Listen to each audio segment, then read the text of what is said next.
आज दुनिया की दो सबसे बड़ी ताकतें अमेरिका और चाइना एक बहुत बड़े ग्लोबल मिशन में आमने सामने दिखाई दे रहे हैं। डोनाल्ड ट्रंप अचानक चाइना पहुंच चुका है और उसके साथ कई बड़े बड़े बिजनेसमैन भी मौजूद हैं। लेकिन सवाल यह है, इस दौरे के पीछे असली वजह क्या है? क्या सिर्फ बिजनेस या ईरान को लेकर बहुत बड़ी डील होने वाली है? देखिए, आज दुनिया की इकोनॉमी बहुत हद तक चाइना पर टिकी हुई है। Mobile, laptop, electronics, solar panels, electric cars और बैटरीज, यहाँ तक कि कई बड़े जहाजों के पार्ट चाइना में ही बनते हैं। दुनिया की बड़ी कंपनियां प्रोडक्शन के लिए चाइना पर ही डिपेंड करती है। एप्पल अपने आईफोन ज्यादातर चाइना में ही बनवाता है और टेस्ला की सबसे बड़ी फैक्ट्री चाइना में ही है, क्योंकि चाइना दुनिया की सबसे बड़ी मैन्युफैक्चरिंग पावर बन चुका है। लेकिन अब कहानी में आता है ईरान।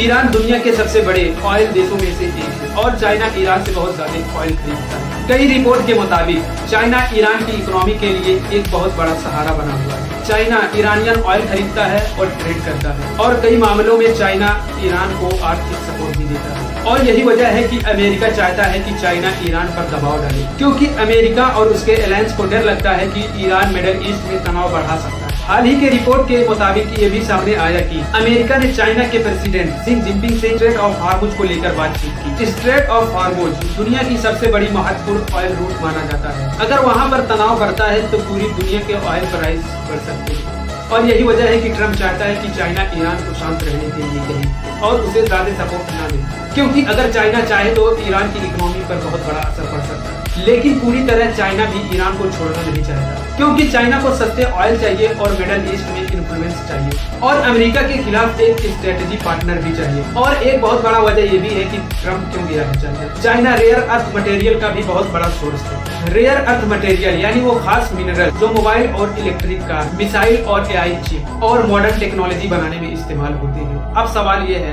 क्या आने वाले समय पर अमेरिका चाइना पर अपनी डिपेंडेंसी कम कर पाएगा या फिर चाइना दुनिया की सबसे बड़ी मैन्युफैक्चरिंग पावर बना रहेगा? क्योंकि आज सच्चाई यही